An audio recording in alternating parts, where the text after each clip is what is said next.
Another question. Oh, yes, right down here. Do we have a microphone for this? Oh, you. Well, let's do the microphone just in case, just in case. There we go. And your name first before you ask your question. My name is Eileen Marshall, and I have, first of all, I just want to say that you've all done a very good job. And out of these forums that have been held for this race, I've attended 3 of them. However, I just would like to make a couple statements, and maybe it's going to be a question to the district court. Okay, and we just want to make sure that it's limited in scope in terms of what... It will be short and sweet. Okay. All right. First of all, to me, it doesn't matter what the age of a judge is. Every judge started somewhere with no experience. The age doesn't have any bearing on it either. It's if somebody's been appointed, they've been appointed. So all that I'm going to say is this. I've heard this forum. This is my 3rd time. So my question is going to be to the district court, to Judge Barnes and to Mr. Janer, is this. I've heard it over and over for the 3 times. Tell me what you're going to do on the bench for the people in Bay County as being a fair judge. Just explain what you're going to do, because age don't have nothing to do with it. Community involvement, when you're sitting on the bench, you are to be the person that makes the decision. So that would be my question. Okay. Tell me what you would do. So let's try to limit the responses to 2 minutes so we can move on to another question too. That's a very good question. Thank you. So Judge Barnes, would you like to go first? Okay.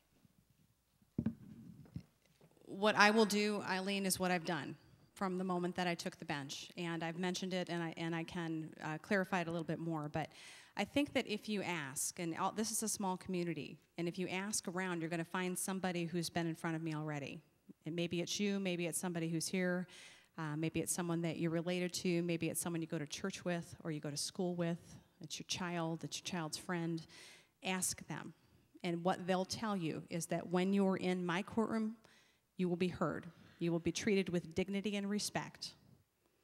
You will be treated fairly every time. And regardless of your skin color, regardless of your economic situation, regardless of your education, regardless of your sexual orientation, regardless of your personal characteristics, whether you be old or young, whether you be black, white, yellow, purple, it does not matter to me. If you're in front of my courtroom, all of that goes to the wayside, and what I'm listening for is your story and how I apply your story to the law.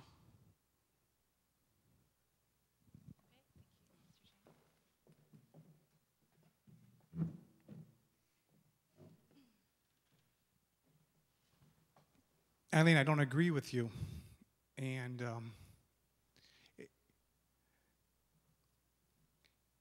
in my opinion, you earn the judgeship. In Bay County is no different. You earn it. You serve your community. You're active in your community. You know your community. No governor just puts you in place when you haven't earned it. Just because they decided that there may be some type of political favor to go along. Don't even follow the correct procedures. You don't just throw somebody in a community. And you're not going to do it here in Bay County. We've already seen the voters once. We did the primary.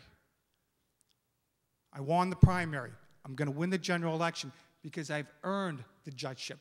No one handed it to me. Thank you. Okay, I'm going to let Judge Barnes respond to that in terms of a personal attack that might have been made. Thank you.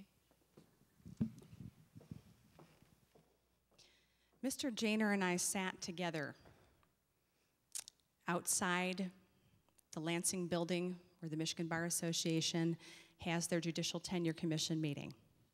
I sat next to Mark Janer, my friend Mark Janer, my colleague Mark Janer, a person I have worked with and who I have known for a decade. I was the first person who was called into that room. We went alphabetically. I went into that room and I interviewed. I came back out, and Mr. Janer will tell you the first thing I did was tell him what happened. I went in that room, this is what it looks like, this is what they're interested in, good luck to you. And I did the same thing with Judge Clyda. She was the next one who came in. We filled out an application That application was evaluated by 30 of the top attorneys in Michigan. We interviewed for the Judge Alston opening. And at the end of that Judge Alston opening, we were told, if we asked, that the vetting process that we had just been through, which was an intense vetting process, was good for 2 years, and that the rankings that we had received coming out of that vetting process would stand if there were another opening coming. There was, in fact, another opening coming. It's one that we all knew was coming. Judge Alston was a surprise. Judge Newcomb was not. We were interviewed and we were vetted, and our qualifications were tested by the Michigan Judicial Tenure Commission. That is a nonpartisan commission made up of attorneys who are appointed by multiple governors. And those attorneys make a recommendation to a governor. And I stand before you having gone through the same process that Joe Sheeran went through, that Judge Newcomb went through, that Judge Kleida went through, that every other judge in the state of Michigan went through. And I stand before you having done that and having earned the job that I now hold.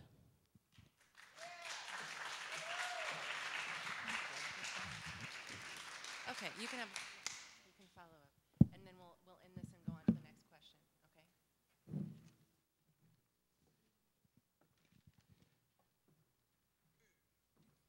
Ms. Barnes talks about the appointment for Judge Alston.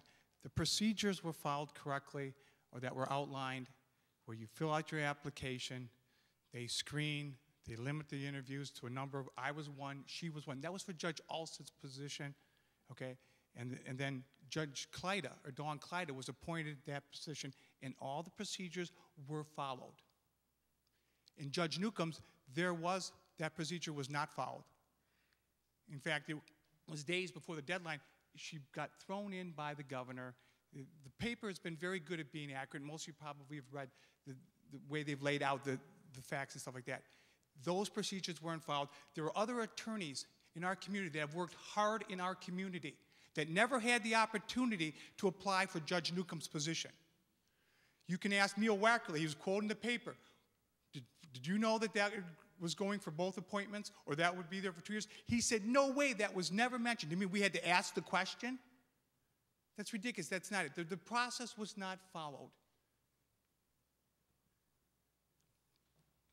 You earn a judgeship in your community, and that's exactly what I plan to do.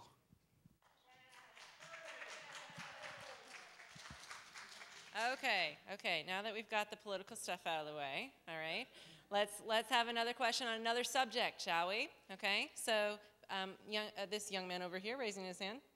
Can we get a mic over there? Oh, Eileen's got it.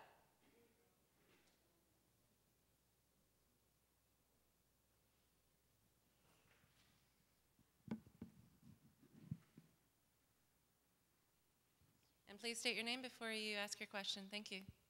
My name's Ranger Fritz. I appreciate all these candidates with their community involvement and everything. I'm a General Motors retiree, and my question is, we got a lot of General Motors retirees here in the community, thousands of them. And General Motors pays a lot of tax dollars in the community for fire, police, and the whole system here. My question to all the candidates is, what vehicle do you drive? Do you support the community with your buying power? Okay, so there's a voter in the audience that's interested in the kind of car that each of you drive. Actually, we'll start over with Mr. Nichols. And of course, you can skip the question if you're not comfortable, but these are things that you support me, I support you. Yeah, it seems that these voters are interested in that question.